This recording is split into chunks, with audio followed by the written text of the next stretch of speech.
On this Memorial Day, we want to share the important work being done to support the families who've lost loved ones serving our country.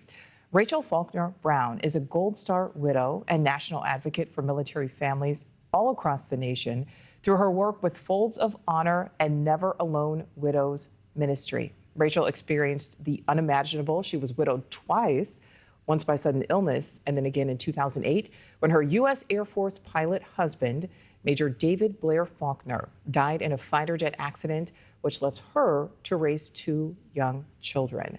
So I'd like to welcome in now Rachel Faulkner Brown. Thank you so much for giving us some of your time today. Certainly a very solemn day. What does this day mean for you and your family? Yeah, it's a day to remember, Nicole. Honestly, I am so, I'm burdened for all the widows of heroes out there because I know the losses that we've endured through the years have just continued. And so I remember them. I remember my own family and just watching my children grow into the people that they are. And honestly, it's bittersweet. I'm so proud of them. And yet at the same time, there's a loss, there's a hole. And that can only be filled by God. And at the same time, we've done our best to do that with Never Alone Widows and helping these widows in their time of need. Well, Rachel, talk about that. Talk about some of the ways you are helping other military families, other widows who are dealing with such unimaginable grief and loss.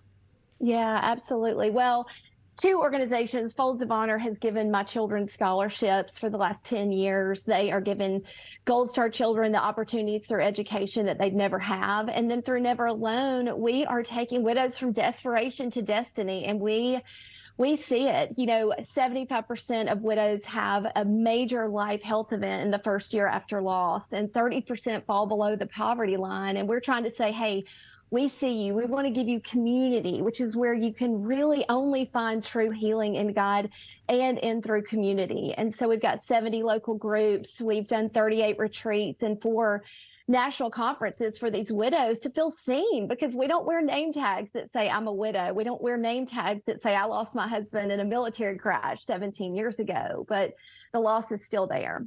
And Rachel, talk about that. You said, there's this large percentage of widows who deal with this major life health event. What does that mean? Yeah. And is it many times in response to the fact that they are dealing with such immense grief? Oh, absolutely. It is.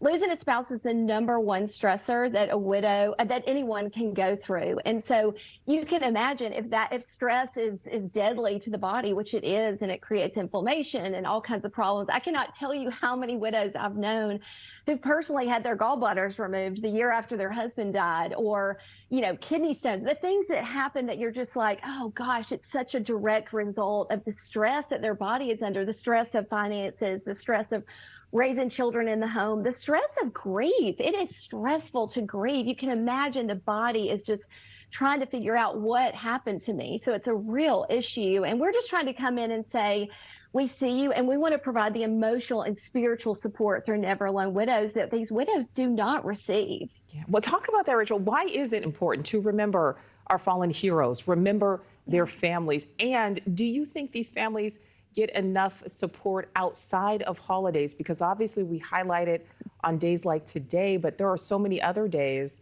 that are not Memorial Day, that are not Veterans Day. Oh, yeah.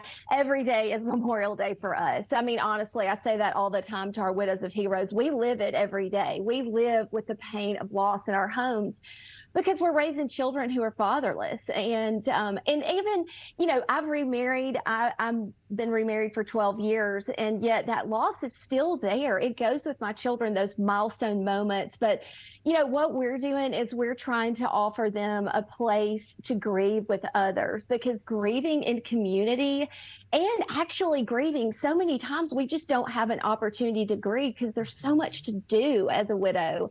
There's so much to take care of. And yeah, I mean, I think this country does a great job of honoring, but I think we could always do more, right? But at the end of the day, saying our spouse's name that we lost is so powerful for just a tangible way that you can love a widow today and every day that's not Memorial Day. Thank you for watching. Subscribe below and download our NewsNation app right now on your phone, and you will get fact-based, unbiased news for all Americans.